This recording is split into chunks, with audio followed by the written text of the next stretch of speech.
Nagtiripon ang mga katutubo partikularmente ang Manide tribe asin ang lokal na gobyerno kan Jose Panganiban sa laog nin tulong aldaw. Ini bilang pakikisumaro sa selebrasyon kang Indigenous People Week ngunya na taon 2023. Sigun kay Tres Panganiban, Public Information Officer kang LGU Jose Panganiban, ang siring na aktibidad ginibo ninda tanganing ipamati sa mga katutubo na parte sinda kan komunidad kang Jose Panganiban. Actually, the IP Week celebration is part of a municipal ordinance of Jose Panganiban, Camarines Norte, which is entitled Nagkasupig-Supig de Manide, wherein the ancestral domain of the indigenous peoples, specifically the Manide tribe, celebrates its Indigenous Peoples Week. Nagkapirang aktibidad man ang sa indang pig-opresir sa mga Manide tribe na narealisar sa pakikipagtabangan naman kan National Commission on Indigenous People, Jose Panganiban Municipal Police Station, asin iba pa.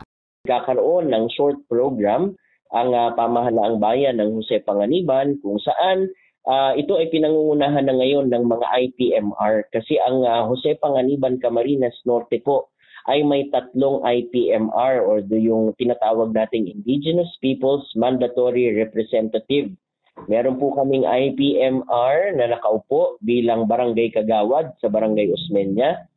Meron po kaming IPMR na nakaupo bilang konsehal ng bayan ng Jose Panganiban.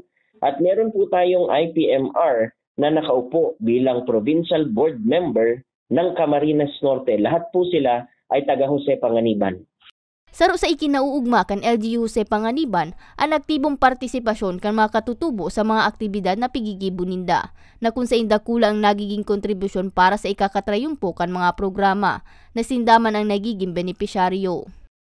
Malaking tulong ito sa mga indigenous peoples natin na ang panahon na ang ating mga kapatid na Manide ay sumabay sa kaunlaran ng bayan ng Jose Panganiban. Bakit? Kasi dinedevelop po nito yung kanilang pagiging inclusive ng tribo ng Manide sa bayan ng Jose Panganiban. Maalis yung kanilang hiya tuwing sila ay pupunta sa kabayanan.